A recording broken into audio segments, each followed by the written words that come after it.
मेरी उम्र 17 साल थी। मैं कॉलेज में बीएससी फर्स्ट ईयर की स्टूडेंट थी। मुझे अपने कॉलेज में पढ़ने वाले अपने सीनियर एक लड़के वीरेन को प्यार हो गया। मैंने अपनी मम्मी को, जो कि मेरी एक दोस्त की तरह है, सब कुछ बता दिया था। मेरी मम्मी को हम दोनों के रिश्ते से कोई प्रॉब्लम नहीं थी, परंतु उन्होंने मुझे इस रिश्ते की एक सीमा तय करने के लिए बोल दिया था। उन्होंने मुझे पहले ही कह दिया था कि वीरेन के सेटल होने तक, शादी से पहले, मैं अपनी सीमा ना लांघूं। मैंने भी अपनी मम्मी की बात मान ली और शादी से पहले कोई भी सीमा नहीं लांघी। आज मेरी, जिनका नाम कामनी है, वीरेन के पिता से मिलने वाली है, क्योंकि आज वीरेन ने उसको मेरा पहला कॉन्ट्रैक्ट पूरा कर लिया है और मेरा भी ग्रेजुएशन पूरा हो गया है। अब मेरी माँ के पास इस रिश्ते को मना करने की कोई वजह नहीं है। वो खुद भी जानती है कि अगर मधुलिका ने वीरेन को जीवन साथी के रूप में सिलेक्ट किया है तो उसमें कुछ ना कुछ खास तो होगा ही। कामनी जी अपने ऑफिस में बैठी कुछ सोच रही थी। उन्हें अभी भी याद है, वो और उनके पति राज जी अपने बिजनेस के सिलसिले में मीटिंग के लिए यूके गए हुए थे और उन्हें वहाँ मधुलिका के एक्सीडेंट की खबर मिली थी। एक्सीडेंट की खबर सुनते ही उन्होंने जल्दी से इंडिया के लिए टिकट बुक कर ली थी, मगर फ़्लाइट अगले दिन की थी। हॉस्पिटल से पता चला कि मधुलिका को कोई लड़का लेकर आया था और वो वहीं उसके पास था। कामनी फैशन हाउस किसी पहचान का मोहताज नहीं था, तो डॉक्टर्स ने उन्हें अपने बेस्ट देने का आश्वासन दिया। अगले दिन जब कामनी जी और राज जी हॉस्पिटल पहुंचे, तब तक मधुलिका को होश आ चुका था और वो लड़का उसका हाथ पकड़े मधुलिका से बात कर रहा था। कामनी जी देखते ही समझ गई थी कि दोनों में दोस्ती से बढ़कर कुछ है, और जब कुछ दिन बाद मधुलिका ने वीरेन के बारे में बताया तो उनके कहने पर मधुलिका ने उनके रिश्ते की सीमा तय की और मधुलिका ने भी उसे कभी नहीं लांघा। वीरेन से कामनी जी की मुलाकात होती रहती थी और कुछ तो उसमें था जो अक्सर कामनी जी को सोचने पर मजबूर करता कि उन्होंने उसे कहाँ देखा है। कामनी जी की सोच की लड़ी दरवाजे पर हुई दस्तक से टूटी। वीरेन एक आदमी के साथ अंदर आया और जैसे ही कामनी जी ने उस आदमी को देखा, वो शॉक्ड हो गई। वीरेन अपने ही धुन में बोल रहा था, मैम, ये है मेरे पापा, मम्मा, दोस्त, सब कुछ, दुनिया के सबसे अच्छे इंसान धीरेन सहाय। धीरेन जी ने कामनी जी को देखते ही हैरान हो गए। उनकी आंखें फटी की फटी रह गई। एसी में भी उनके माथे पर पसीने की बूंदें आ गईं। वो एकदम से परेशान हो गए और हकलाकर बोले, कम्मो, तुम यहाँ? तुम मधुलिका की माँ हो? ये शादी नहीं हो सकती, वरना अनर्थ हो जाएगा। वीरेन कभी अपने पापा को तो कभी कामनी जी को देखता। उसे समझ नहीं आ रहा था कि आखिर हो क्या गया है। उसने पूछा, आप एक दूसरे को जानते हैं? और मेरी और मधु की शादी से आपको क्या प्रॉब्लम है? कामनी जी ने कहा, मैं अभी कुछ भी कहने या सुनने की हालत में नहीं हूँ। तुम अपने पापा को लेकर अभी चले जाओ, बाद में बात करेंगे। वीरेन अपने पापा के साथ वापस चला गया, मगर कामनी जी एक ऐसे भंवर में गुम हो गई जिसे वो चाह कर भी नहीं निकल पाई थी। वीरेन ने घर पहुँचते ही फिर से वही सवाल दोहराया।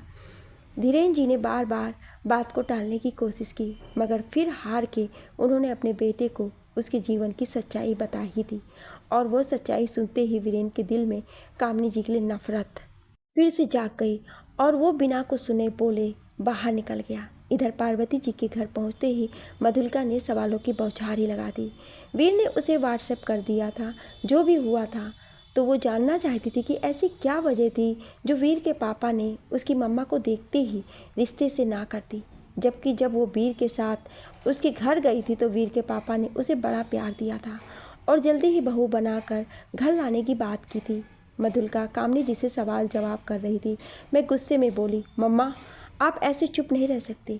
मुझे वजह जाननी है कि क्यों वीर के पापा ने शादी से मना कर दिया है, और क्या अनर्थ हो जाएगा अगर हमारी शादी हो जाएगी तो। मम्मा, आपको बताना पड़ेगा, ये मेरी ज़िंदगी का सवाल है। लेकिन कामनी जी मुँह लटकाए बस नीचे देखे जा रही थी। उनकी आंखों से आंसू बह रहे थे, मगर मुंह से एक शब्द नहीं निकल रहा था। राज जी चुपचाप सब देखे जा रहे थे। तभी एक आवाज़ आई, अरे मधु, ये क्या बताएंगी? मैं बताता हूँ। ये औरत जिसे तुम माँ कहती हो और जिसकी पूजा करते थकती नहीं हो, ये वो औरत है जिसने फिल्मों में काम करने के लिए मुझे, यानी अपने 21 दिन के बच्चे को छोड़ दिया था। वीरेन गुस्से में बोल रहा था। मधुलिका वीरेन की बात सुनकर हैरान रह गई। आश्चर्यचकित होकर बोले, ये तुम क्या कह रहे हो? वीरेन कामिनी जी को नफरत भरी नज़रों से देखते हुए बोला, यही सच है, एक ऐसा सच जिसे मैं चाह कर भी नहीं बदल सकता। वीरेन के दिल में दबा दर्द सिर्फ महसूस किया जा सकता था।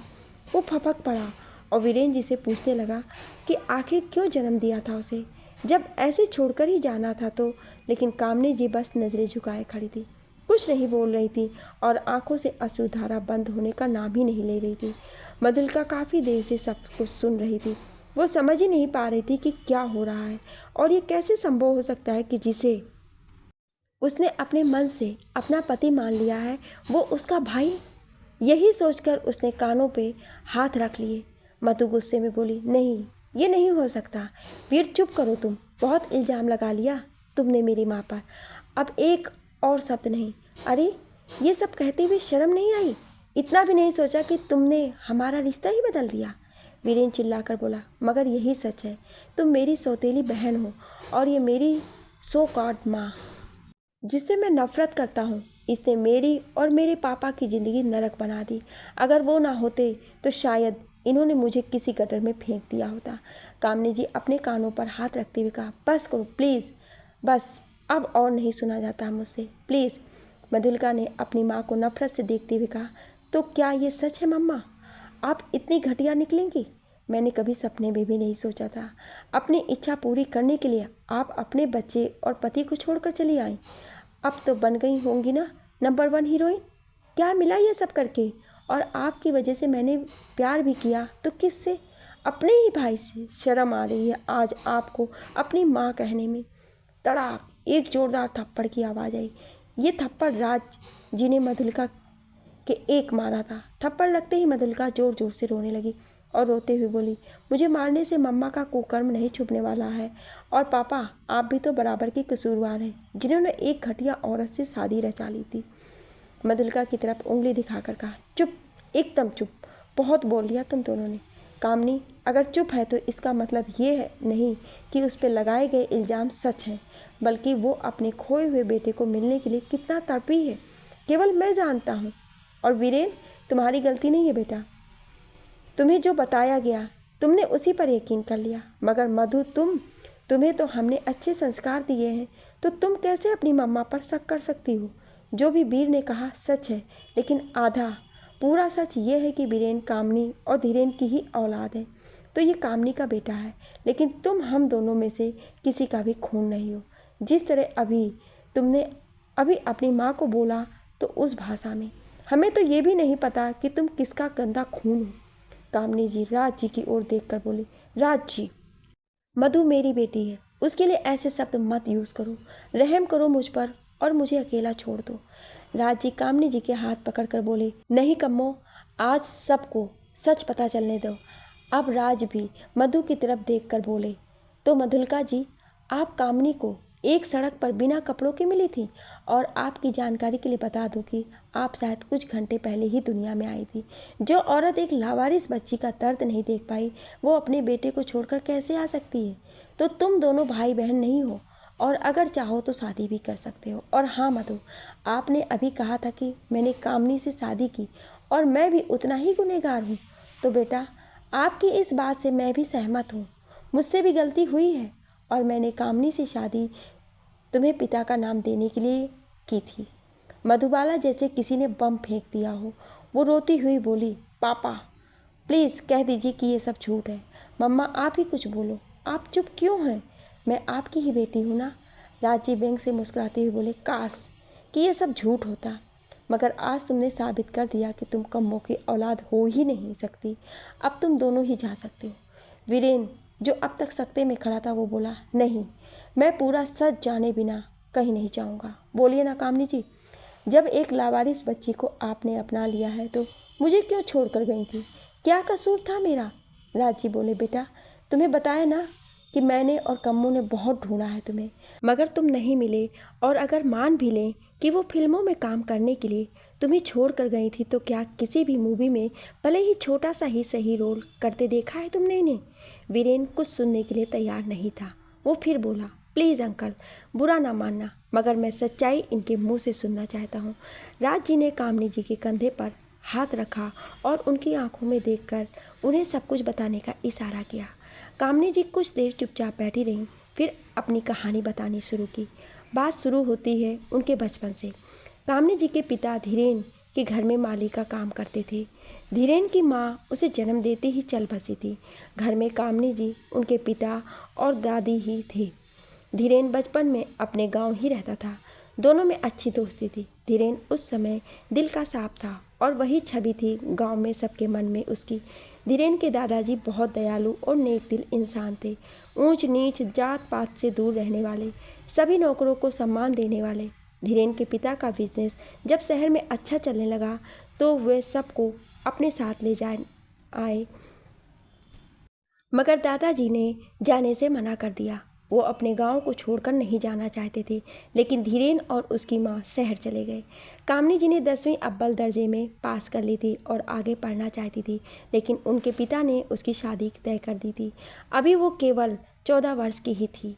दादाजी ने भी उन्हें बहुत समझाया, मगर कामनी जी के पिता ने नहीं माने। कामनी को सब कम्मो बुलाते थे। उनका कहना था कि एक तो उनके यहाँ इस उम्र में लड़की के हाथ पीले हो जाते हैं, वरना ढंग का रिश्ता नहीं मिलता है, और फिर कम्मो तो थी ही बिन माँ की बच्ची। पिछले साल ही उसकी दादी गुजर गई थी और ऐसे में उसे कम्मो की बहुत चिंता सताती थी।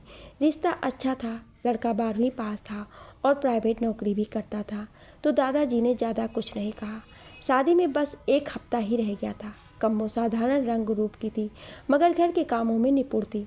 अचानक ही धीरेन जी भी अपने माता पिता के साथ गांव आया था। बहुत उत्साहित था वो पहली बार गांव की शादी देखने को लेकर। लेकिन शादी वाले दिन मंडप में लड़के के पिता ने दहेज में 1 लाख नगद जेवर और लड़के के लिए स्कूटर की मांग रखी। एकदम इतने सब का इंतजाम करना बहुत मुश्किल था। कामनी के पिता के लिए तो उन्होंने लड़के वालों से कुछ महीनों की मोहलत मांगी और शादी करने को कहा, लेकिन लड़के वाले नहीं माने। दादाजी दहेज के सख्त खिलाफ थे। उन्होंने पुलिस को बुलाकर उन्हें अंदर करवा दिया। कम्मो के पिता को कुछ समझ नहीं आ रहा था, उनसे अब और नहीं झेला जा रहा था, इसलिए उन्होंने खुद को ख़त्म करने का प्रयास किया, लेकिन धीरेन जी ने उन्हें बचा लिया। सब उन्हें समझा रहे थे, लेकिन कुछ लोगों ने इस सब के लिए दादाजी को दोषी ठहराया, और दादाजी ने उन लोगों से पूछा कि इस बात का क्या भरोसा था कि अगर उन्हें वो सब जिसकी उन्होंने मांग की थी मिल जाता तो वे फिर कुछ नहीं मांगते और कम्मो को खुश रखते। तो किसी ने पूछा कि अब कम्मो से शादी कौन करेगा। मंडप से बारात वापस गई थी उसकी।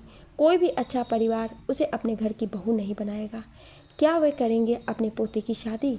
उससे तो दादाजी चुप हो गए। फिर उन्होंने कुछ समय मांगा और अपने परिवार को लेकर चले गए।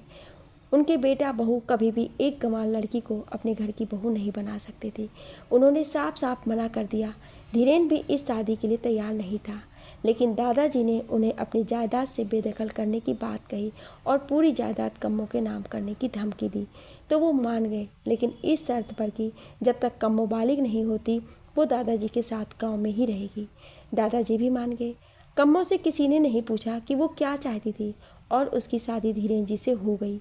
दादाजी ने दोनों को अलग अलग कमरे दिए थे, क्योंकि कम्मो को बालिग होने में अभी 4 साल थे। धीरेन जी के माता पिता 1 हफ्ते बाद वापस दिल्ली आ गए, लेकिन धीरेन जी कुछ दिन और दादाजी के यहाँ ये कह लीजिए कि कामनी जी के पास रुकना चाहते थे, इसलिए वो वापस नहीं गए। उसके कॉलेज की छुट्टियां चल रही थी। एक दिन सुबह से ही धीरेन अपने कमरे से बाहर नहीं आया था।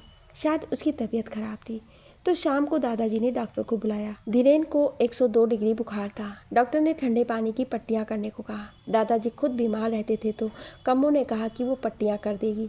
कम्मो लगातार पट्टियां किए जा रही थी, लेकिन बुखार कम नहीं हो रहा था।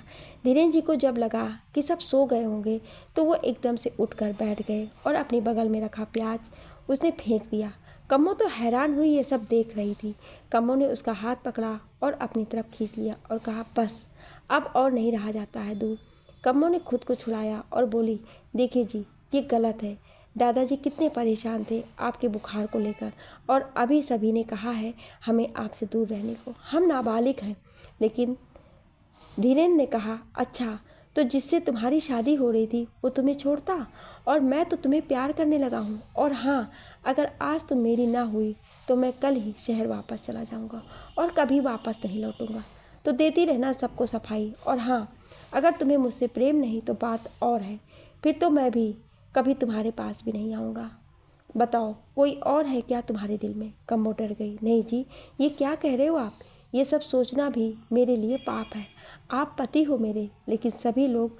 उसके बाद धीरेन ने कम्मो को अपने पास लेटा लिया और अपनी इच्छा पूरी करके बोला, कम्मो, मैं तो तुम्हारा इम्तिहान ले रहा था और तुमने साबित कर दिया कि तुम सिर्फ मेरी हो। कम्मो रो रही थी, उसे कुछ अच्छा नहीं लग रहा था। वो बोली, ये जो भी हुआ है ना जी, ये गलत है। मैं सबके सामने कैसे जीऊँगी? क्या गलत है? मैं पति हूँ तुम्हारा, शादी की है तुमसे सबके सामने और वादा करता हूँ कि तुम्हारा साथ कभी नहीं छोड़ूंगा। कम्मो धीरेन के सीने से लग गई और उसकी बर्बादी की कहानी शुरू हो गई। अभी रोज का काम हो गया था। सबके सोते ही कम्मो को धीरेन के कमरे में जाना होता था और उसे पता भी नहीं था कि जिसे वो प्यार समझ रही थी वो प्यार नहीं, धीरेन तो केवल उसका उपयोग कर रहा था। धीरेन ने खास हिदायत कर रखी थी कि कम्मो को कि वो ध्यान रखे कि उसे धीरेन के कमरे में आते कोई ना देखे। देखते देखते 3 महीने हो गए और कम्मो पेट से थी। उसे कुछ पता भी नहीं था और ना ही कोई उसे समझाने वाला था। इसका पता तब चला जब एक दिन कम्मो के पेट में तेज दर्द हुआ। डॉक्टर ने चेकअप करके टेस्ट के लिए कहा। रिपोर्ट पॉजिटिव थी। धीरेन इस जिम्मेदारी से भागना चाहता था, लेकिन कम्मो ने बच्चा गिराने से मना कर दिया। तब धीरेन ने दादाजी से कहा, देखिए दादू, पता नहीं कम्मो के पेट में किसका पाप पल रहा है। मैंने कभी उससे संबंध नहीं बनाया और वो पेट से। मुझे तो लगता है कि शादी वाले दिन इसके दूल्हे को इसकी असलियत पता चल गई होगी, तभी तो उन्होंने अचानक दहेज की मांग की होगी।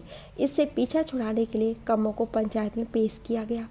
कम्मो ने बताया कि हर रोज़ सबके सोने के बाद धीरेन उसे अपने कमरे में बुलाता था, लेकिन किसी ने उसका यकीन नहीं किया। उसे चरित्रहीन कह गांव से निकाल दिया गया।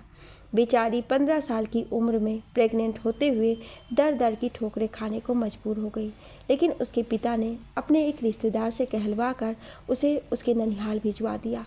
9 महीने बाद उसने वीर को जन्म दिया, जब उसे किसी की ज़रूरत नहीं थी। लेकिन तकरीबन 3 महीने बाद अचानक धीरेन उसे ढूंढते हुए उसके ननिहाल पहुंचा, वो भी अपने पूरे परिवार के साथ। बहुत पछतावा था उसे अपने किए पर। पूरे परिवार ने सबके सामने कम्मो और उसके बच्चों को अपनाने का भरोसा दिलाया था। तब कम्मो की नानी ने उसे उनके साथ जाने को कहकर मनाया कि भले ही उसे सहारे की ज़रूरत नहीं है, लेकिन इस नन्ही जान का क्या कसूर, इसे तो पिता का प्यार और नाम चाहिए। कम्मो तैयार हो गई और उनके साथ चल दी। जब सब लोग रेलवे स्टेशन पहुंचे तो कम्मो ने हैरानी से पूछा कि रेल से क्यों जाना है, जबकि उनके पास गाड़ी है। तो सबने कहा गाड़ी खराब हो गई है। आधे रास्ते पहुंचे थे कि धीरेन कम्मो से बोला, कुछ ज़रूरी बात बतानी, चलो मेरे साथ, सबके सामने बात नहीं कर सकता। कम्मो को जब उसने अपने साथ आने के लिए कहा तो कम्मो चुपचाप उसके पीछे चल दी। ट्रेन के डिब्बे के दरवाजे पर आकर धीरेन ने कहा, कम्मो, मुझे तुमसे माफ़ी मांगनी है, बहुत गलत किया है मैंने तुम्हारे साथ।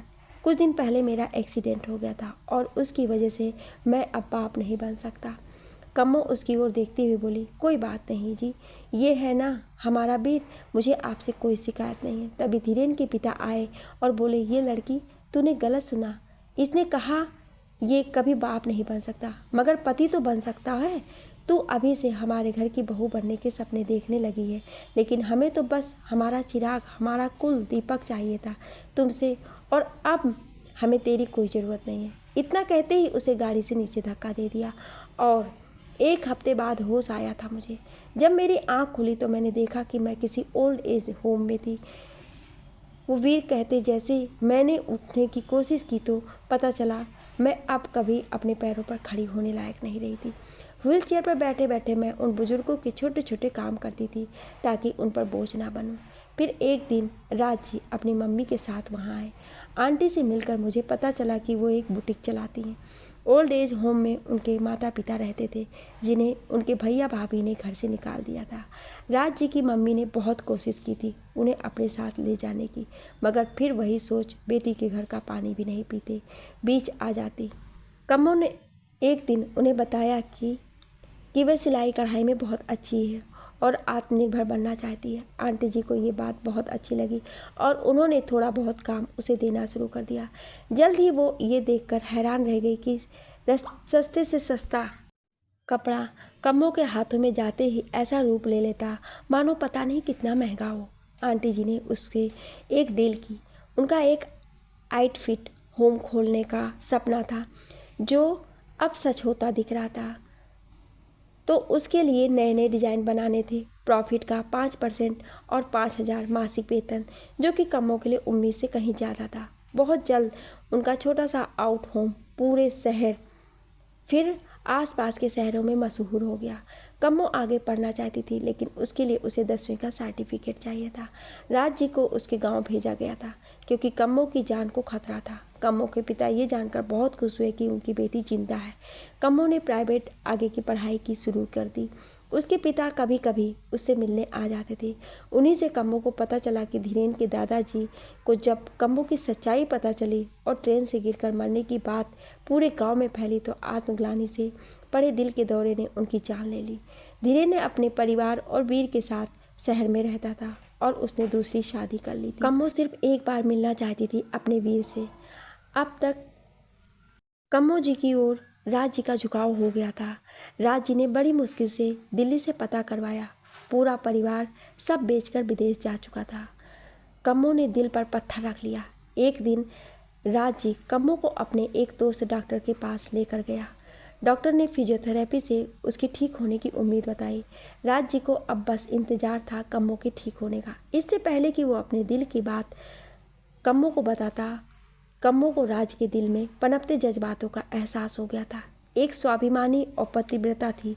एक शाम घर जाते समय कम्मो ने राज को साफ साफ कह दिया कि उसके मन में हमेशा धीरेन ही है, था और रहेगा, और वो उसकी जगह किसी को नहीं देगी, इस जन्म में तो कभी नहीं। अभी तक धीरेन से उसका तलाक नहीं हुआ। भले ही कानूनन उसकी शादी रजिस्टर नहीं है और शादी के समय नाबालिग होने के कारण उसकी शादी इलीगल है, मगर वो तन मन से सिर्फ और सिर्फ धीरेन की ही रहेगी और इसीलिए उसने अपनी थेरेपी भी करवाने से मना कर दिया। माना कि कम्मो गांव से थी लेकिन बहुत स्वाभिमानी थी। राज जी का दिल जरूर टूट गया था है, लेकिन कम्मो से कहता है कि मैं मानता हूँ कि मेरे दिल में तुम्हारे लिए फीलिंग्स हैं, मगर आज मेरे दिल में तुम्हारे लिए इज्जत और भी बढ़ गई है। क्या हम दोस्त नहीं बन सकते? और तुम्हारी थेरेपी करवा कर मैं तुम पर कोई एहसान नहीं कर रहा, बल्कि एक दोस्त का फ़र्ज अदा कर रहा हूँ। कम्मो की थेरेपी होते हैं, फिर वो धीरे धीरे चलने लगी। राज एक सच्चे दोस्त की तरह हर समय उसके साथ रहता है। कम्मो ने राज की माँ के छोटे से बुटीक को एक नई पहचान दिलाई। अब वो बुटीक शहर का जाना माना सिन्हा फैशन हाउस बन गया था। आज सिन्हा फैशन हाउस को शहर से बाहर पहला ऑर्डर मिलना था, जिसकी मीटिंग में राज जी और उसकी माँ ने जाना होता है। लेकिन राज की माँ को अचानक तेज बुखार आ जाता है। राज मीटिंग कैंसिल करना चाहता है तो उसकी माँ उसे समझाती है, बेटा ऐसे मौके बार बार नहीं मिलते हैं। मेरे पास यहाँ ऑफिस और वृद्धाश्रम का पूरा स्टाफ है और आज कम्मो की मेहनत को एक नया मुकाम मिलेगा। अगर हमें यह ऑर्डर मिला तो तुम उसे अपने साथ ले जाओ। कम्मो और राज मीटिंग में पहुँचते हैं। राज ने अपना इंट्रोडक्शन देते हुए कामिनी का नाम लिया। राज के मुंह से अपना नाम सुनकर भावुक हो जाती है। वो तो भूल ही चुकी थी कि कामनी उसका ही नाम है और यहीं से शुरू होता है कम्मो से कामनी बनने का सफ़र। कामनी के डिज़ाइन सबको पसंद आते हैं। ये ऑर्डर उनको मिल जाता है। दोनों राज की कार से वापस आ रहे थे। रात काफ़ी गहरी थी। एक सुनसान रास्ते पर कुछ कुत्ते लगातार भौंक रहे थे। वो कुत्ते उनकी कार के आगे आ गए। जैसे ही राज ने ब्रेक लगाया, सब चुप हो गए। एक बच्चे के रोने की आवाज़ आ रही थी। कामनी अपने सीने पर हाथ रखकर चिल्लाई, वीर। कुत्ते उनके आगे चलने लगे और उन्हें उस बच्चे तक ले जाते हैं। बिना कपड़ों की एक बच्ची, जिसने शायद कुछ घंटे पहले ही जन्म लिया था, कूड़े के डस्टबिन में। कामनी रोने लगी। मधुलिका की आंखें हैरानी से खुली हुई थी। वो रो कर बोली, मम्मा, क्या वो बच्ची मैं थी? राजी बोले, हाँ मधु, वो तुम ही थी। तुम हमें 20 साल पहले मिली थी। हम तुम्हें घर ले आए। कामनी ने तुम्हें अपनी बच्ची कहकर सबसे मिलवाया। तब सब लोग इसके चरित्र पर शक करने लगे। लोग तुम्हें नाजायज़ कहने लगे। एक दिन जब मैं ऑफिस पहुंचा तो ऑफिस के मेल स्टाफ मेंबर से कामनी की बहस हो रही थी। वो अपनी गलती मानने की बजाय तुम्हारी माँ से पूछने लगा, अरे जा, बड़ी आई मेरी गलती बताने वाली। पहले ये तो बता, तेरे बच्चे का बाप कौन है, या फिर कितनों के साथ सोई है कि तुझे खुद ही नहीं पता कि ये तेरे किस कस्टमर की निशानी है। वैसे हमें भी मौका दो, कब फ्री हो। तड़ाक। ये थप्पड़ तेरी दादी ने मारा था, उस आदमी को नहीं, तुम्हारी माँ को। पता है क्यों? क्योंकि ये रो रही थी। मम्मा बोली, पूछोगी नहीं ये थप्पड़ क्यों मारा मैंने तुम्हें? क्योंकि ये लोग तेरे चरित्र पर उंगलियां उठा रहे हैं और तू बस रो रही है। अगर उस बच्ची को अपनाने की तूने हिम्मत दिखाई है तो उसे दुनिया में सम्मान दिलाना भी तेरा फ़र्ज़ है। तेरे साथ बहुत कुछ हुआ है, लेकिन आज मैं बताती हूँ क्यों। क्योंकि तूने गलत के खिलाफ आवाज़ नहीं उठाई। तुझे आदत बन गई है बेचारी बनने की। राज, कल ही जाकर उस बच्ची को किसी अनाथालय छोड़ाना। आज इसने एक बार फिर साबित कर दिया कि ये कम्मो है, कामनी कभी नहीं बन सकती, कभी नहीं। फिर उस मेल स्टाफ से बोली, तुम क्या कह रहे थे? अपनी गलती छुपाने के लिए इस पर इल्ज़ाम लगा रहे हो? तुम्हें खुद को मर्द कहते शर्म आनी चाहिए। तुम जैसों के लिए मेरी कंपनी में कोई जगह नहीं है। मैं तुम्हें इसी वक्त नौकरी से निकालती हूँ। और राज, लगता है तुमने सुना नहीं मैंने क्या कहा। कामनी रो कर बोली, आंटी प्लीज़ ऐसा मत कीजिए, मैं नहीं रह पाऊंगी उसके बिना। मैं वादा करती हूँ कि मैं उसे दुनिया में सम्मान के साथ जीना सिखाऊंगी। फिर राज से बोली, राज जी, मुझे पता है कि मैं स्वार्थी बन रही हूँ, लेकिन क्या आप मेरी बच्ची को अपना नाम दोगे राज? और इस तरह तुम्हारी माँ ने सिर्फ और सिर्फ तुम्हारे लिए अपने जज्बातों के साथ समझौता कर मुझसे शादी की। मधु, तू अक्सर रोती थी ना कि तुझे छोटा भाई बहन चाहिए। बेटा, कामनी और मैं आज भी सिर्फ दोस्त हैं। कुछ समय तक चारों तरफ खामोशी सी थी। वीरेन अब कम्मो जी के गले लगकर बस रोए जा रहा था। माँ बेटे का ये मिलन माहौल को बहुत भावुक बना रहा था। राज जी ने किसी तरह दोनों को अलग कर पानी पिलाया, मगर वीरेन के दिमाग में कितने ही सवालों का तूफान था। आखिर इतना बड़ा झूठ जो धीरेन जी ने बोला था उसे कि उसकी माँ हीरोइन बनने के चक्कर में उसे छोड़कर मुंबई भाग गई थी, वगैरह वगैरह। इतने में वीर के फ़ोन पर उसके नौकर का कॉल आया। नौकर ने बताया कि धीरेन जी जब से आए हैं अपने कमरे से बाहर नहीं निकले हैं। अब वो खाना देने गया तो धीरेन जी दरवाज़ा नहीं खोल रहे थे। तब उसने खिड़की से अंदर झाँका तो धीरेन जी बेड पर अचेत पड़े हैं। वीरेन बेटा, मुझे डर लग रहा है, आप जल्दी घर जाओ। वीरेन ये सुनते ही घर के लिए निकल गया। चाहे कुछ भी हो, उसे धीरेन ने इतने सालों से माँ बाप दोनों का प्यार दिया था। घर पहुँचते ही वीर धीरेन के रूम की ओर भागा। दरवाज़ा तोड़कर जैसे ही वो रूम के अंदर गया, धीरेन की निर्जीव देह बेड पर पड़ी थी। नींद की ना जाने कितनी ही गोलियां खा ली थी उन्होंने। धीरेन की तो दुनिया ही उजड़ गई थी उस एक दिन में। संस्कार और अंतिम क्रिया तक वीरेन और मधुलिका अपने बारे में सोचने की हालत में ही नहीं थी। उसके बाद कामनी जी और राज जी ने दोनों को बैठाया और समझाया कि क्योंकि वो दोनों सगे भाई बहन नहीं हैं, तो अगर वो चाहे तो उनकी शादी हो सकती। दोनों ने सोचने को बोला। अगली सुबह 10 बजे तक मधुलिका नीचे नहीं आई तो कामनी जी उसे देखने उसके रूम में गई, लेकिन वो रूम में नहीं थी। टेबल पर उसका लेटर पड़ा था। लेटर में लिखा था, मुझे पता है मुझे रूम में ना पाकर आप घबरा गई हो मम्मा, लेकिन मेरी ज़िंदगी की कसमकस का बस यही एक हल है। मैंने वीरेन से बिना किसी शर्त प्रेम किया है, बेइंतहा प्रेम। इतना ही कि अब इस दिल में शायद कोई और नहीं बस पाएगा। लेकिन आपने कितने वर्षों से अपने बेटे का इंतज़ार किया। आज अगर हम शादी कर लेते हैं तो हमारे बच्चे आपको क्या बुलाएंगे, ये कसमकस आपके सामने होगी। इसलिए मैं जा रही हूँ, आप सबकी यादें अपने साथ लिए। Thanks for everything you gave me mamma and papa. ये लेटर पढ़ते ही कामनी की आंखों के आगे अंधेरा छा गया। उन्होंने राज जी को जल्दी से लेटर दिखाया। दोनों मधुलिका को ढूंढने निकल पड़े। उन्होंने वीरेन को भी फ़ोन कर दिया था मधुलिका को ढूंढने के लिए। वो दोनों रेलवे स्टेशन गए तो देखा कि मधुलिका वहीं बेंच पर बैठी है। कामनी जी मधुलिका के पास गई और उसको एक जोरदार थप्पड़ मारा। कामनी जी उसका हाथ पकड़कर स्टेशन से बाहर लाई और गाड़ी में बैठकर घर लेकर आई। वीरेन को भी घर आने के लिए बोल दिया। घर लाकर कामनी जी ने मधुलिका को कहा, जो गलती मैंने 21 साल पहले की वही गलती आज तू कर रही है। मैंने एक ऐसे इंसान के पीछे अपने जीवन के 21 साल बर्बाद कर दिए जिसने कभी मुझे कुछ समझा ही नहीं, और जिस इंसान ने मेरा 21 साल तक हर पल हर लंबा साथ दिया, उसके प्यार को मैं कभी समझ नहीं पाई। आज तो वीरेन को छोड़कर जा रही है और सारी ज़िंदगी उसी की याद में तड़पती रहेगी। जबकि ज़िंदगी तुझे एक मौका दे रही है उसके साथ रहने का, तो तू उसे ठुकरा रही है। कौन क्या कहता है इससे क्या फ़र्क पड़ता है। तुम दोनों हमारे बच्चे हो, बस इतना ही काफ़ी है। वीरेन भी वहाँ पहुँच चुका था और सारी बातें सुन चुका था। वीरेन मधुलिका के पास आया और बोला, मुझे दूसरा धीरेन मत बनाओ। मैं तुमसे प्यार करता हूँ और शादी भी तुमसे ही करूँगा, और अब हम चारों एक साथ रहेंगे। मधुलिका सबके गले लगाकर रोने लगी। आज राज जी बहुत खुश थे क्योंकि आज 21 साल बाद कामिनी जी ने उनके प्यार को समझा था। आज कामिनी जी ने राज जी को एक पति का दर्जा दे दिया और तन मन से अपने आप को राज जी को समर्पित कर दिया। बरसों बाद अपने प्यार को पाकर राज जी बहुत खुश थे। अभी कामिनी जी उम्र बस 37-38 साल की थी। राज जी ने उनके बीच जीवन में खुशियाँ ही खुशियाँ भर दी। 6 महीने बाद मधुलिका और राज की शादी भी धूमधाम से हो गई और वो सब एक खुशहाल परिवार बनकर जीवन जीने लगे। आपको कामिनी जी का फैसला कैसा लगा? उन्होंने राज जी के प्यार को अपनाकर सही किया या गलत? क्या उन्हें राज जी का प्यार बहुत पहले स्वीकार कर लेना चाहिए था? आपकी इस बारे में क्या राय है? हमें कमेंट करके ज़रूर बताएं। Thank you.